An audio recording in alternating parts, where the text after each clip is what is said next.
From Flourish DX, this is the Psych Health and Safety Podcast. With workplace mental health becoming a safety prerogative, this is the source of information on psychological injury prevention and health promotion.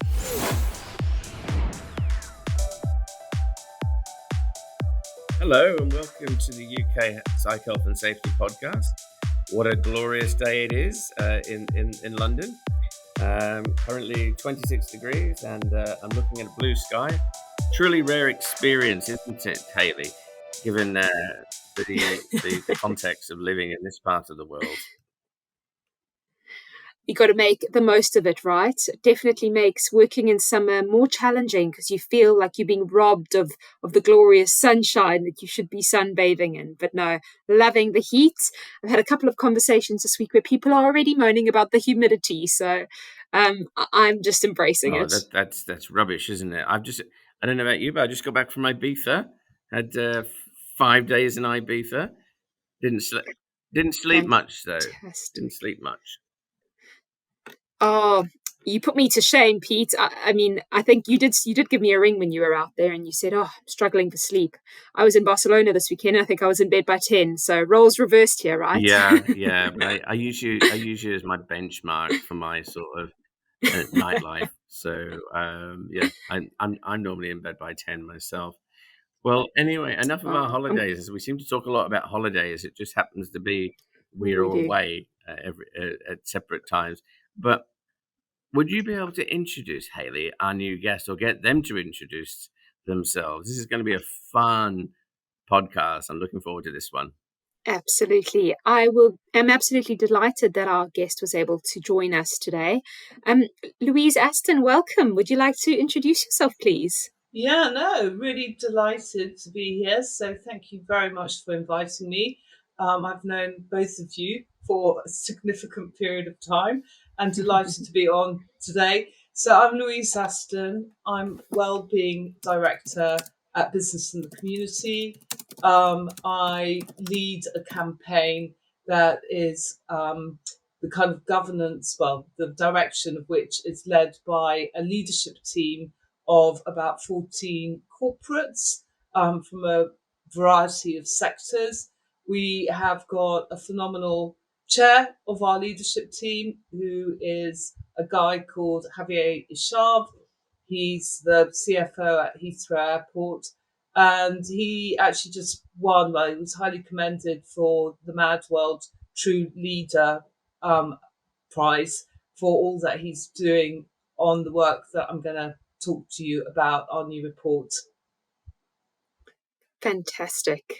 That was amazing introduction. I know that you've got a wealth of experience in this space, and I'm just really excited to hear about the new report and how it's helped so many businesses progress this extremely important conversation, I think, in the UK market. So, Pete, I think it's over to you next. It is. And here's a starter for 10. What is the business case for investment in employee health and well-being in the UK businesses at the moment? Yeah, well, when I read that question, I kind of thought, does he mean before this report came out or since the report came out? So really, in terms of kind of setting a context for this, I think it's fair to say that traditionally, the business case for investment in employee health and well-being has been largely based on responding to the cost of poor mental health and well-being and the cost of that. So rather than responding to the cost of poor mental health and well-being, it's business in the community. We've absolutely turned things on their head by identifying the size of the prize for unlocking the value of thriving employees. So the new report that Hayley referred to is freely available. You can find it on our website. It's called Prioritise People, Unlock the Value of a Thriving Workforce, which for the first time in partnership with our research partner, the McKinsey Health Institute, they're the not-for-profit arm of McKinsey, aggregated research that links employee health costs and benefits, which actually highlights the significant returns for proactively investing in thriving employees. And so this report basically has identified that by helping UK employees thrive could boost the UK economy up to 130 to 370 billion pounds, and that translates to between 4,000 to 12,000 per employee per annum. So that essentially could solve the cost of living crisis. And the size of the prize is kind of way bigger than we expected.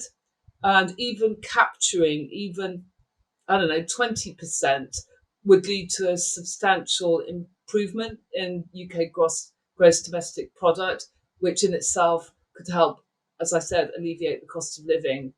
The other kind of key thing about making the business case is, for the very first time, we made it a priority to target chief financial officers because they hold the purse strings. And our challenge was to convince that primary target audience of the compelling business case or economic value proposition in CFO lingo for prioritising, investing, thriving employees to be at the heart of organisational purpose, culture and business strategy. And just lastly on that, I think it's fair to say many CFOs still see well-being as fluffy and not their responsibility, and they generally don't report on well-being. So we convened an advisory board of CFOs to steer the creation of the report, and in terms of the opportunity for them to take a leading role on enabling thriving employees, given their focus on unlocking sustainable value. So I guess if you were to write a report card on the current state of well-being, what would you put in? Because I'm doing okay, reasonably well, or needs improvement. In a diplomatic way, Pete, I'd say UK businesses are facing challenges.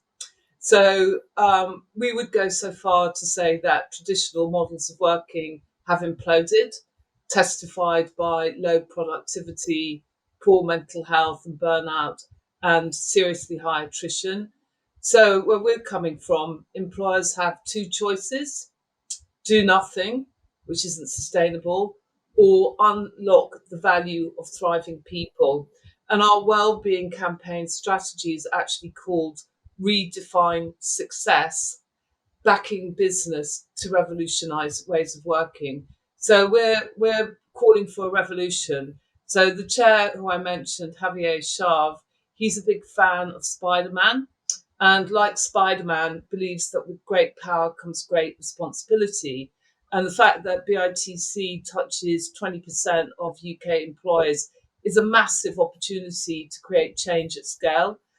So basically, just in terms of clear what we're talking about here, so why does investing in a thriving workforce matter? So we define workplace well-being with employers feeling satisfied and energized with and by their work and finding purpose in their careers. And thriving employees are those who report high workplace well-being. And what makes for thriving employers is a mutually supportive relationship between mental, physical, financial, social, and environmental health. So increasingly, with more enlightened CFOs, see themselves as the custodians of human capital. Okay, so let me ask you this question: what then is the business case for people investing in thriving For investing in thriving?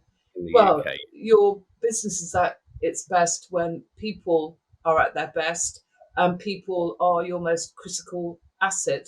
And we've seen from this report that if you get it right, the cost benefits and added benefits like attraction and retention are immense. Which is thriving is the future. I guess we hear a lot about it, don't we? We hear the term thriving. So it is like, thriving organizations or thriving individuals can't have one without the other. Thank you.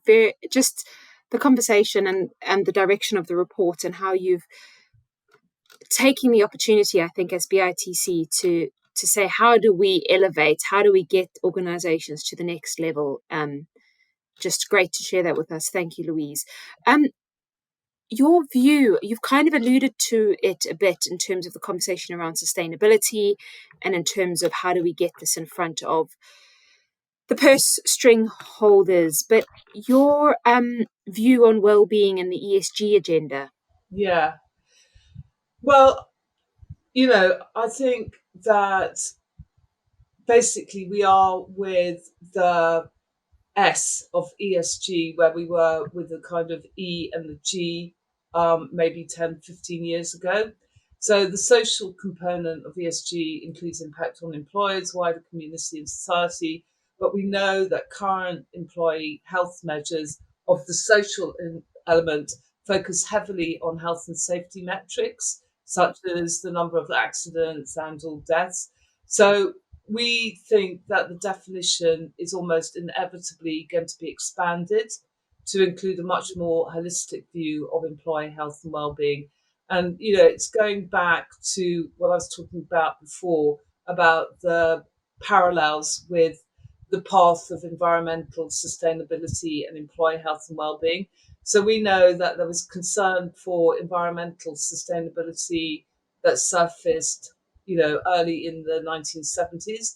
But as the evidence grew of the value that could be created for business by improving environmental sustainability, the momentum to act significantly accelerated as a result.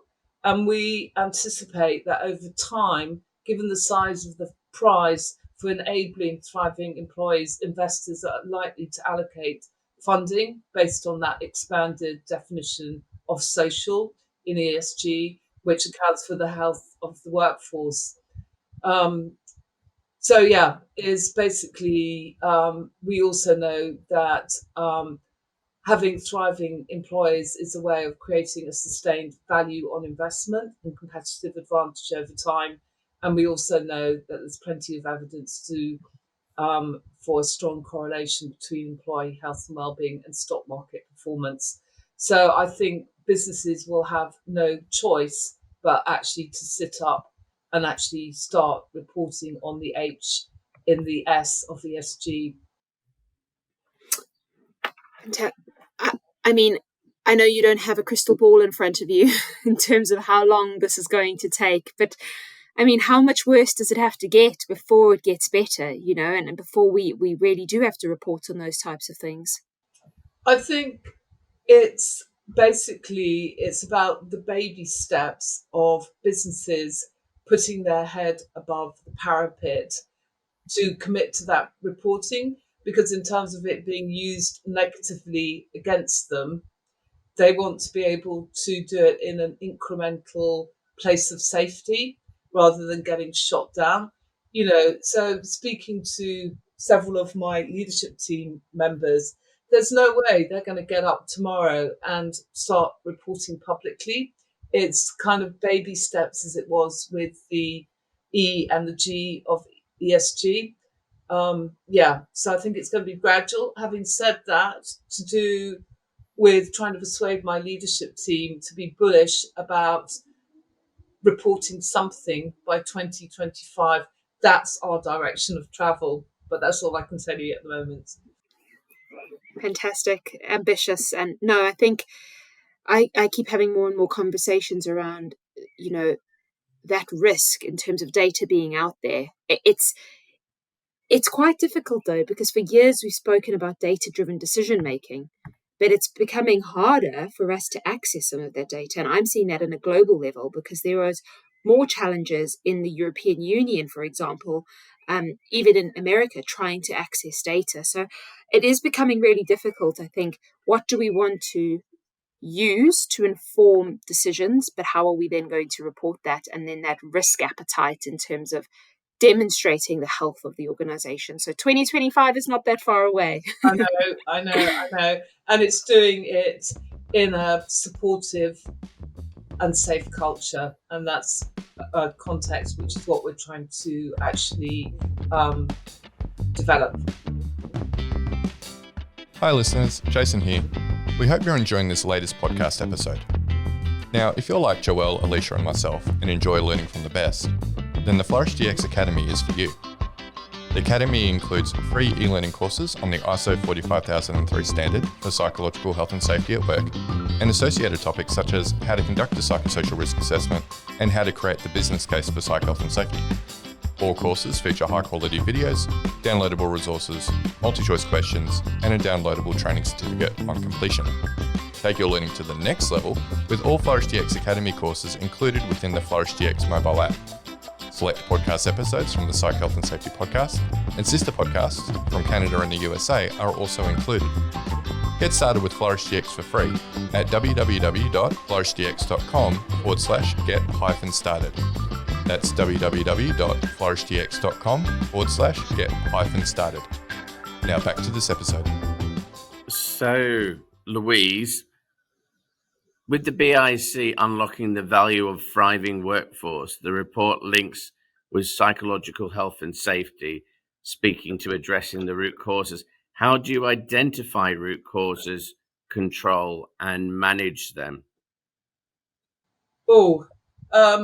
This is a slightly different question than the one you gave me, but I think, we know that the link to psychological safety is absolutely fundamental in terms of tackling the kind of root causes of the systemic causes of poor mental health and well-being. And I think going back to the safety element of ESG is, at the moment, physical health and safety is captured, but not psychological safety. And achieving psychological safety, as we know, is absolutely fundamental to addressing negative or toxic behaviours. And I think you would have seen in the report that McKinsey Health Institute research points to some non-negotiable workplace factors to prioritise when selecting an employee wellbeing intervention portfolio.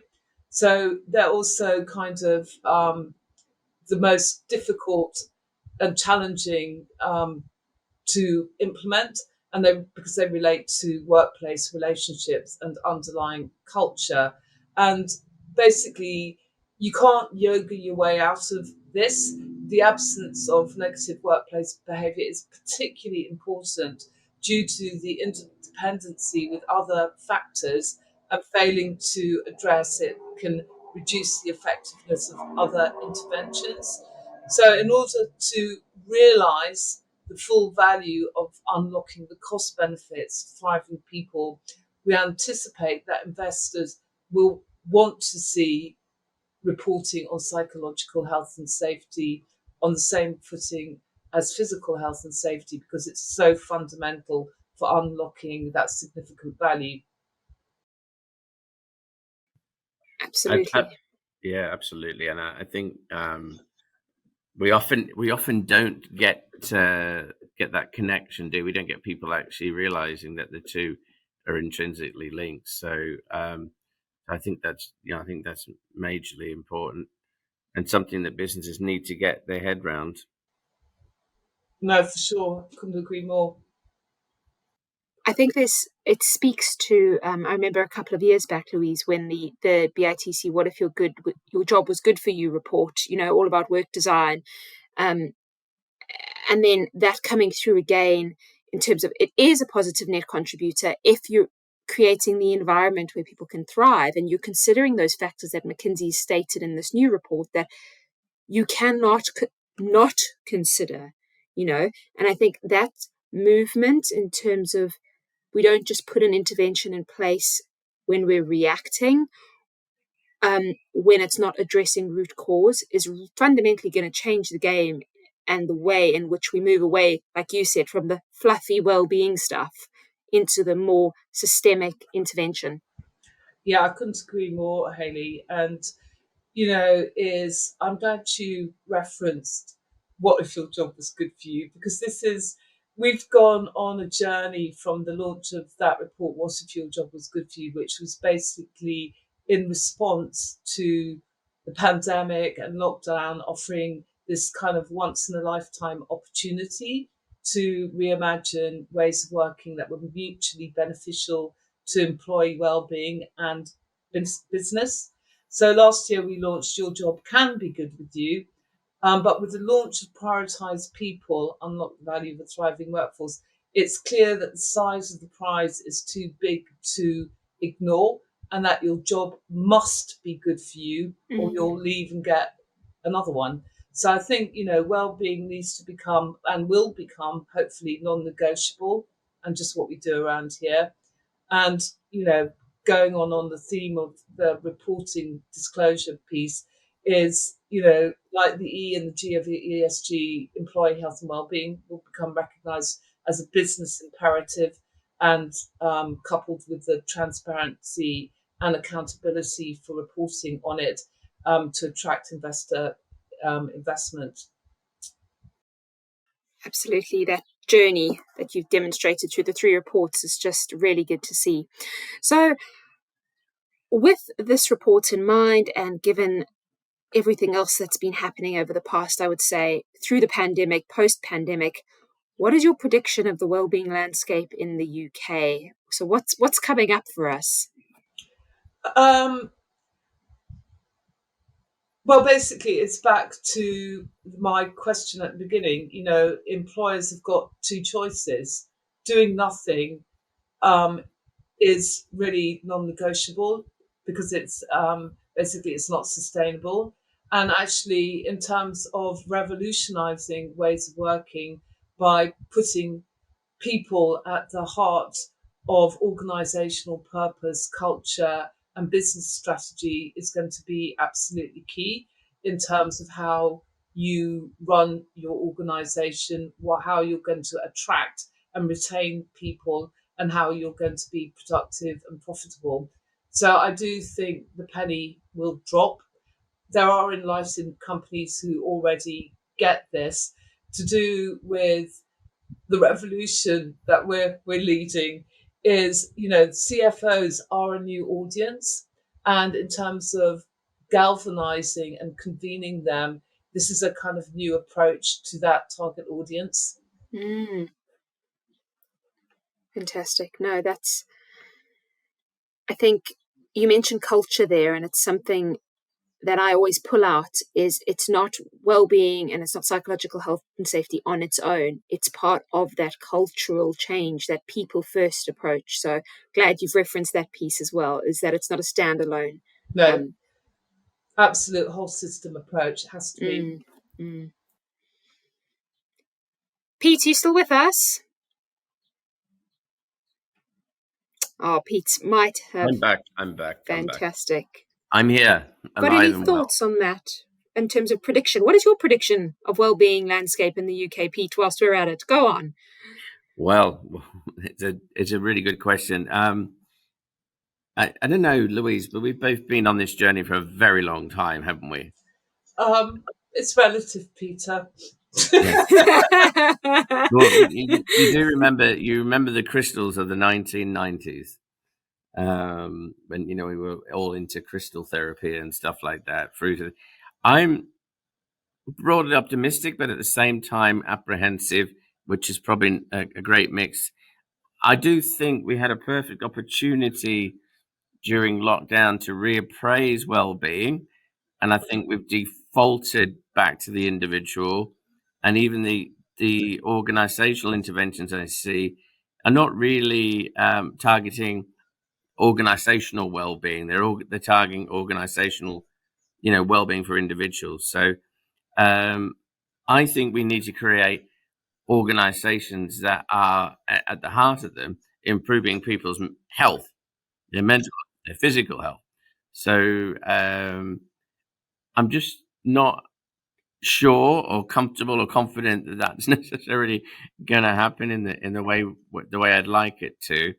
And I think, but all the evidence that you're producing, the reports, they all go to making a very clear statement that improving workplaces for people is good for business. And if it's good for business, it should be something, therefore, that businesses should be encouraged to undertake, or encouraged to be involved. And I mean, Hayley, you're in this side world now, aren't you? In terms of where we're at, and it is you can do well-being on the cheap, I think, or you can do it properly, and it's going to cost you, but you'll save more money. So that's a little bit of a Hyde Park rant, but uh, I would have given everything I had 10 years ago to have elements of what we've got now.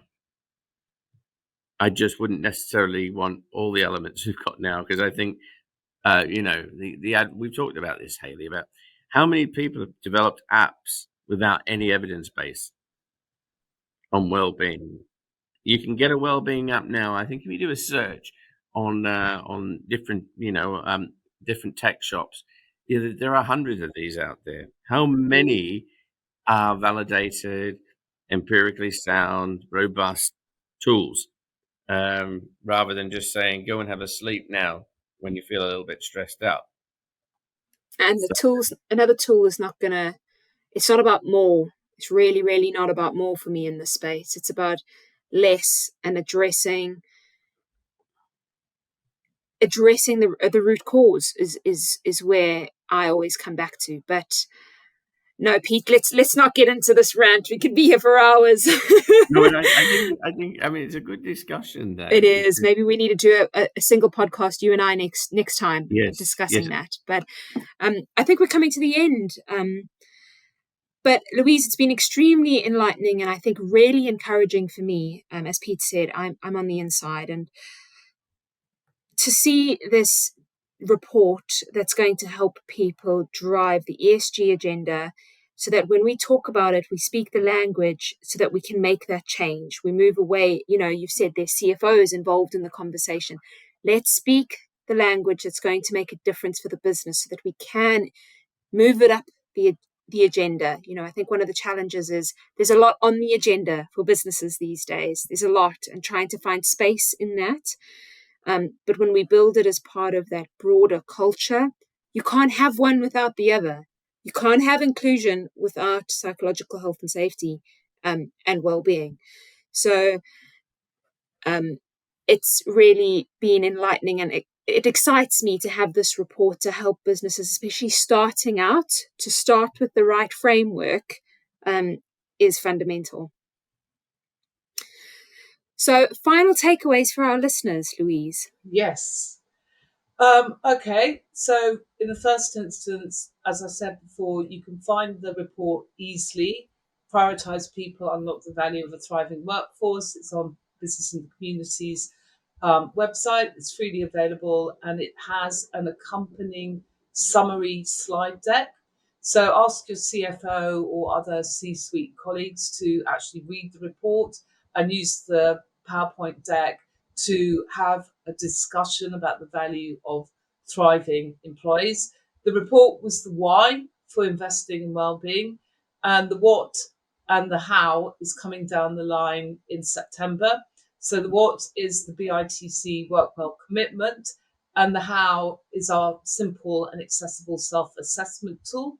The Work Well commitment is different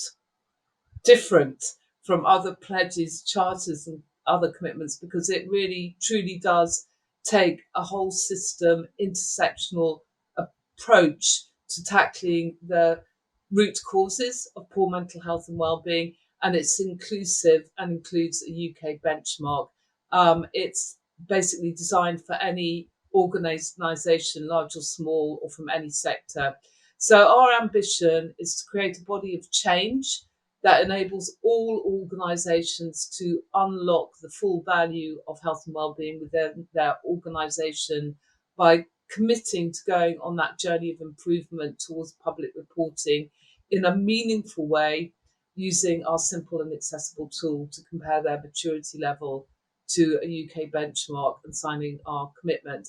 And I think, just to pick up on, I can't remember whether it was Pete or Hayley, is what the report also highlights is that a lot of what the kind of, what people are investing in isn't necessarily working. So actually it's investing more wisely in an evidence-based approach, rather than necessarily investing more.